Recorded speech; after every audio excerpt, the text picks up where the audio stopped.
Hi, my name is Amanda Finlaw and my channel is called Fandom Matters. I'm here to tell you about my story of finding Nerdfighteria. So I discovered the Vlogbrothers channel in either 2010 or 2011. It was in my later high school years, and I remember I was scrolling through Tumblr basically like I did every day at that point, and I came across a picture of a page in a book with a quote either highlighted, circled, something along those lines, and it was, "If people were rain, I was drizzle and she was a hurricane," quote from John Green's book Looking for Alaska. And I really liked the quote and I wanted to find out what book that was from. So I did a little Google search and discovered it was from Looking for Alaska. And I knew nothing of the Vlogbrothers or John Green's books at that point, but the next time that I went to Barnes & Noble, I picked up the book.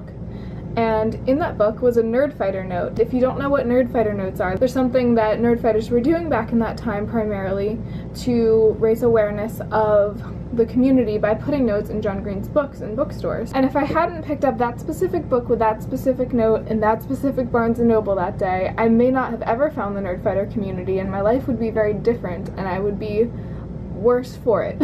So the note basically said, hey, if you like this book, you would probably like this YouTube channel. Go watch and be a Nerdfighter, something like that. I was intrigued. I looked it up and it seemed like the coolest thing ever. I was so amazed that someone had left a note in a book to begin with, so I was excited about it.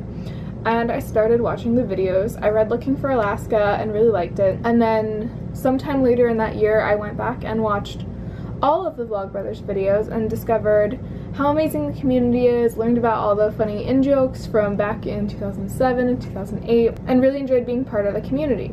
I also discovered the Harry Potter Alliance, which has been a really important part of my life. I learned that through a Vlogbrothers video, so I'm very thankful for discovering Nerdfighteria through the Tumblr post, through the Nerdfighter note. And it's been really important in my identity as a nerd and as an activist and as a person who cares about things in this world. So I'm very grateful and I look forward to seeing how this community continues to grow. This project is a good example of how we're telling our stories out in the world. Vlogbrothers started with two brothers telling their stories, and that's what we're doing here today. So I look forward to the more good we can do in the world and the more positivity we can spread.